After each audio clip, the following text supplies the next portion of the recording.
Hola, bienvenidos a La Imagina y Sueña. El día de hoy vamos a revisar mis lecturas de septiembre y octubre. La verdad es que fue un par de meses pues bastante buenos para la lectura. Me encarrilé bastante en cierto tipo de libros y, como les he dicho en videos anteriores, escuché mucho audiolibro y también libro digital, y el audiolibro me ayuda mucho porque tiempos que antes, bueno, pues cuando vas manejando cosas así lo aprovechas para la lectura. Entonces fue bastante bueno, 16 libros en 2 meses, creo que es un buen número. Pero bueno, vamos a empezar. Uno de los primeros libros que terminé de leer en septiembre y en octubre fue Tan poca vida. Tan poca vida es un libro que la verdad es que ya lo tenía atorado. Y lo empecé en marzo, luego vino mi bloqueo lector. De hecho, yo creo que mi bloqueo lector fue parte por este libro. Pero por fin ya lo pude terminar. Era un reto, no me gusta dejar libros a medias, entonces lo tenía ahí atorado. Es un libro bastante grande, son 1000 y tantas páginas. Si ustedes ven la portada, te muestra un hombre sufriendo. De eso se trata. La autora Hanya Yanagihara, que espero que así se pronuncie, nos muestra lo que es la vida de un hombre, una vida, híjole, completamente triste. Desde niño sufrió muchos abusos, no tuvo a sus padres. Todos esos abusos como lo afectaron de grande, que a pesar de que Willem, que es el protagonista, llega a ser un hombre muy exitoso, un abogado muy exitoso, pues no puede cubrir esas carencias y todos esos abusos que tuvo y cómo le afectan su vida. Empieza con la historia de 4 amigos, Willem es uno de ellos. Son amigos que se hicieron en la universidad y cómo a lo largo de 30 años esa amistad va cambiando. Lo difícil del libro es que en un principio está con varias voces, o sea, primero es lo que pasa con un amigo, luego con Willem, luego con otro, luego con parientes, entonces, y a lo largo del tiempo, de repente estás leyendo y después empieza otro capítulo y es otra persona y 7, 8 años después. Entonces llega un momento que dices, espérenme, déjenme ubicarme donde estoy. Yo creo que la primera, tercera parte del libro es la problemática. Ya después se centra más en la historia de Willem y todo su sufrimiento. Y la verdad es que es un libro que es, para los que les gustan los libros sentimentales se los recomiendo, pero si no les gustan los finales que no son felices, no lo lean. Yo rara vez lloro y lloré con el libro, o sea, las últimas 100 páginas, aunque no quieras lloras, porque transmite los sentimientos de esa vida, de esa persona, la autora, muy bien. Además, otra cosa que me gustó del libro es que te muestra cómo puede ser el amor entre los hombres, porque te muestra relaciones de parejas hombre con hombre o hombres con mujeres, y cómo no importa el sexo, se dan los sentimientos, se dan los problemas, se dan las tristezas, se da el apoyo, se dan las carencias. Entonces, si les gusta el tipo de libro, se los recomiendo, pero léanlo con mucha paciencia y con mucho tiempo y les va a llegar a las entrañas, eso sí. El siguiente libro que leí fue El prisionero del cielo, de Carlos Ruiz Zafón. Fue el último libro de la tetralogía. De hecho, ya les subí hace un par de semanas mi reseña de toda la tetralogía. Creo que es genial. Quedé enamorada de cómo escribe Carlos Ruiz Zafón. Creo que los mejores libros es el primero y este último, porque en este último se cierran muchas cosas que se dejan abiertas a lo largo de los otros 3. Es muy fácil de leer, Carlos Ruiz Zafón escribe muy ameno, y además algo que tienen los libros es que los puedes leer en el orden que quieras, aunque sí, no me canso de recomendar, que yo los leí y les recomiendo que sea en orden, el primero el 1, 2, 3 y 4. El siguiente libro fue una relectura, porque estoy en una lectura conjunta de Juego de Tronos, el primer libro. De hecho, yo lo tengo en inglés, lo leí la primera vez en inglés, pero esta vez más que relectura lo oí en audiolibro en español y me sirvió mucho para recordar bien y estarlo escuchando de la idea que yo tenía. Como siempre, muchos de ustedes ya habrán visto la serie. La verdad es que yo no he visto la serie, tengo muchas ganas de verla, pero primero quiero releer todos los libros. Ahorita estoy leyendo el segundo, pero ya saben, es una guerra la guerra por el poder, las pasiones, el amor, el odio, la traición, todo eso te vas a encontrar en Guerra de Tronos. Después, por ahí para el 16 de septiembre leí México Bizarro, que también le subí reseña.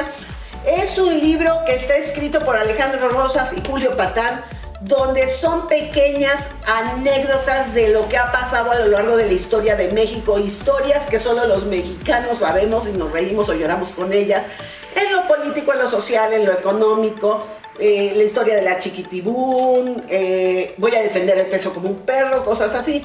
Y la parte bonita de es que son pequeñas historias de 2-3 hojas, entonces puedes leer una historia un día y otro día otra. Y bueno, es una lectura muy amena. De hecho ya está el segundo libro, no lo he leído, pero bien recomendable. La siguiente lectura fue 60 años de soledad. No es 100 años, es 60 años. Este libro es de Gustavo Vázquez Lozano, es un historiador mexicano que se dedicó a buscar qué pasó con la emperatriz Carlota una vez que deja México, porque sabemos mucho de ella antes y después que nos dice la historia que se volvió loca, pero no sabemos qué. Entonces él se dedica a investigar los 60 años de vida porque Carlota murió muy grande de edad. Lo pone como una novela, pero nos da datos de su vida y todo lo que sufrió, y además te enteras de muchas cosas. Era una mujer muy, muy inteligente. Realmente parte del gobierno de Maximiliano, muchas de las cosas que él puso se lo debemos a ella. Además, una mujer muy rica, de las más ricas del mundo en su momento, y mucho de su dinero lo dedicó a la beneficencia de México, cosas que no sabíamos. Después, para variarle un poco, bueno, decidí leer Las hijas de la Villa de las Telas, de Anne Jacobs. Es una novela romántica.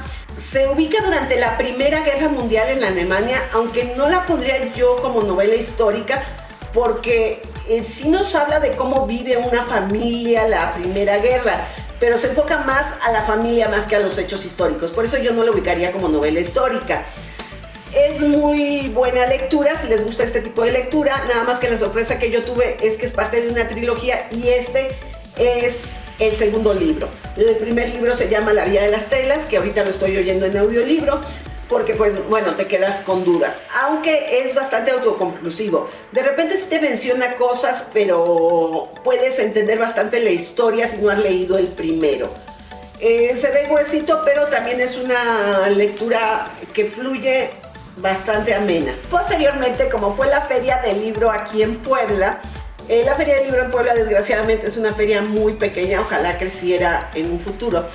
Pero fui y conocí a la autora de este libro, que es una señora brasileña que se ha dado a conocer todo México y escribe, es un pasaporte para los niños, Viaje Mágico por Puebla. Pero este libro, lo magnífico que tiene es que nos habla de Puebla, a los niños les habla, pero de la historia principal de Puebla, cómo se fundó Puebla, porque se dice que es la ciudad de Los Ángeles, el chile en nogada, el popo, el isla, las cholulas, pero todo está enfocado para el niño y de hecho al principio, vean, viene como si fuera un pasaporte para que el niño lo llene y tiene de varios estados. Entonces sí fue una grata sorpresa que Lilian me la mostró y la verdad es que me gustó mucho, se lo recomiendo. Lo que creo que es bastante difícil de encontrarlos, yo los he buscado en internet y no los he encontrado. Por ahí algunos les dejé los datos que me preguntaron porque los subí en mis historias, les dejé los datos de la escritora, se los voy a dejar también aquí abajo por si alguien está interesado, para que sus niños pues conozcan un poco más de la República Mexicana. Después empecé a leer un poco, pues ya saben que acabo de ser abuela, entonces un libro para niños que se llama Es Mío.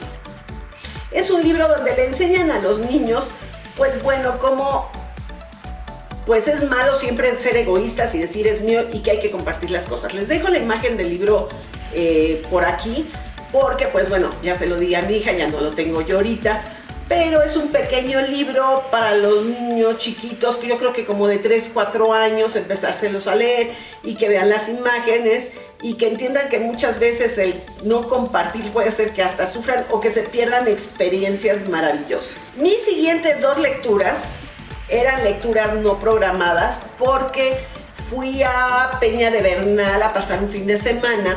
Y en el hotel en que me quedé me encontré que el dueño del hotel es escritor. Entonces, platicando con él, resulta que él escribió estos 2 libros, Juan Pólvora y El Tesoro del Emperador. Juan Pólvora es de los años 60, en Peña de Bernal. El tesoro del emperador también está ubicado en Peña de Bernal. El emperador es de la época de Maximiliano y nos cuenta de una leyenda que existe en Querétaro y en Peña de Bernal que yo desconocía, que cuando está en Querétaro Maximiliano y ya quiere irse de México, varias gente que todavía lo apoyaba, hacendados, juntaron mucho oro para que pudiera pagar todos los gastos del ejército y llegar a Veracruz y poder salir de México. Pero en ese ínter, Benito Juárez lo toma preso y lo matan, pero ese dinero se queda en Peña de Bernal. Bueno, existe la leyenda que se queda en Peña de Bernal y es toda la historia de ese dinero. Y en segundo lugar, Juan Pólvora, bueno, es ya en los años 60, como hay gente que sigue yendo a buscar ese dinero y toda la aventura de ir a buscar ese tesoro que existe, la idea que está en Peña de Bernal y todo lo que sucede alrededor de esa búsqueda, que nada más para cerrar, nunca se ha encontrado el dinero, por eso es una leyenda. Mi siguiente lectura, la noche que Frankenstein leyó al Quijote de Santiago de Posteguillo. ¡Oh, qué gran sorpresa! Porque yo leí Yo, Julia, de Santiago de Posteguillo, que es un libro, novela histórica de la Roma antigua, con muchos datos muy bien narrados, pero desde que vi el título dije, como que no me cuadra. De hecho, es un libro que me hicieron favor de prestarme. También les dejo por ahí la portada porque ya lo regresé. Pero es una serie de relatos que están relacionados con los libros y datos curiosos relacionados con los libros, edición de libros, de la lectura.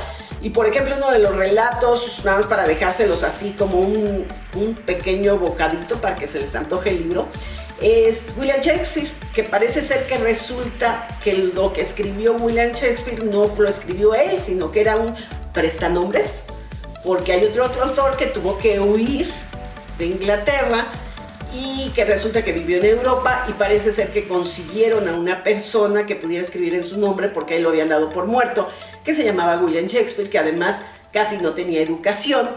Y pues cuando lo empiezas a leer dices, bueno, pues es que muchas de las novelas de William Shakespeare pues están en Italia, entonces podría ser, podría no ser, no sé, ahí se los dejo.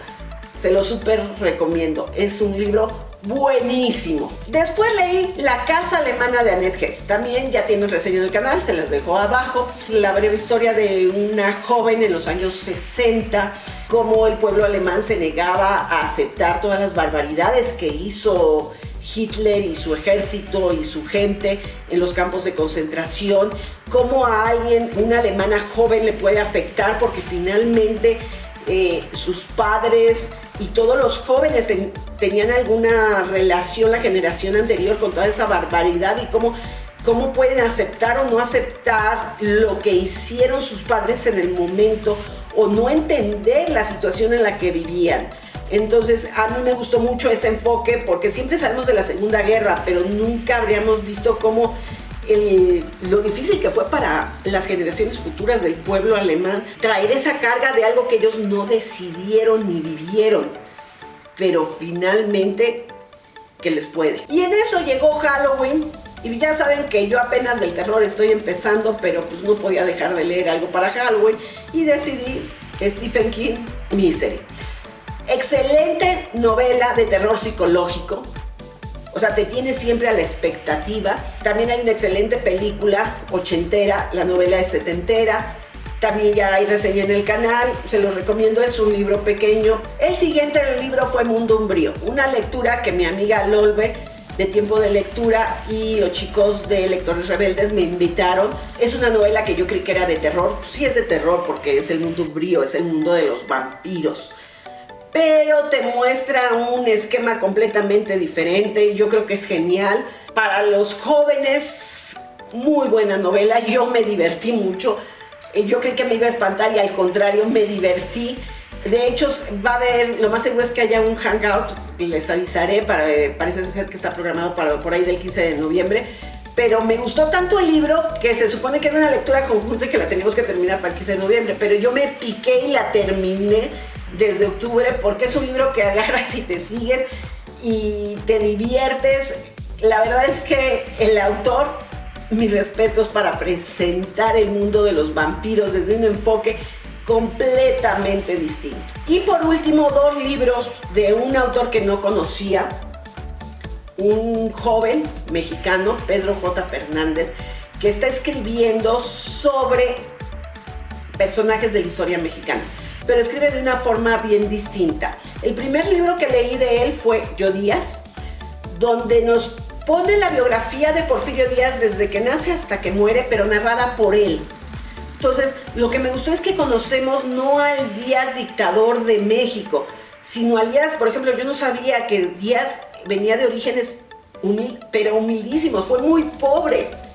Tuvo que trabajar y mantener a su familia desde que tenía 10, 11 años. Y cómo fue evolucionando y creciendo hasta ser el dictador Díaz. Su visión, no se perdona la dictadura, pero entender un poco su visión de por qué no dejaba el poder, qué pasó con él una vez que dejó el poder. Entonces es una lectura que recomiendo mucho porque te ayuda a comprender qué pasó con esa etapa tan importante de la historia mexicana. Y una vez encarrerada con el mismo autor, pues escuché Morir de Pie, que es la vida de Emiliano Zapata, el gran caudillo mexicano, que también está narrada por él. La verdad es que me gustó más Yo Díaz, porque Yo Díaz cronológicamente va en orden. En cambio, Morir de Pie en la vida de Zapata, pues empieza cuando se muere y de repente da brincos que Zapata se acuerda y es algo de su niñez, luego otra vez cuando es caudillo, luego cuando empieza, entonces vas y vienes. Pero te ayuda a comprender a Zapata. Por ejemplo, como nos presenta el autor, que es un historiador, es que Zapata sí luchaba por la tierra, no quería el poder, es más, le daba dolor de estómago pensar en el poder y cuando lo buscaban porque decía que el poder corrompía. Pero finalmente fue bastante caprichoso porque nunca quiso negociar. No quiso negociar con Madero, no quiso negociar con Huerta, no quiso negociar con Carranza. Él quería que se cumpliera al 100% lo que él pedía en el Plan de Ayala. Y para empezar, ¿cuántas veces hemos oído el Plan de Ayala y no tenemos ni idea de qué se trata? Este libro al final trae lo que es el Plan de Ayala y a lo largo del libro te va explicando el espíritu del Plan de Ayala. Pero al no querer negociar, porque pues había muchos intereses intermedios, ¿qué es lo que logró? Pues no logró nada y nuestros campesinos el día de hoy siguen sin sus tierras y muchas cosas que Emiliano Zapata peleaba para el campesino mexicano. Entonces, creo que son dos libros que ayudan mucho a entender la parte de la historia de la Revolución Mexicana. Bueno, estas fueron mis lecturas de estos 2 meses. ¿Y ustedes qué tanto leyeron estos meses? ¿Leyeron mucho, poquito? Déjenme aquí, si leyeron alguno de los libros que les mencioné, déjenme sus comentarios, cómo los vieron ustedes, porque hay veces que un libro le gusta mucho y otras personas dicen, pues no. Por ejemplo, el de Tan Poca Vida he encontrado que muchas veces lo adora la gente y otros dicen es una porquería. Entonces, ¿cuál es su opinión? No dejen de dejármela y recuerden que nos vemos la semana que entra con un nuevo video. Que tengan bonita semana.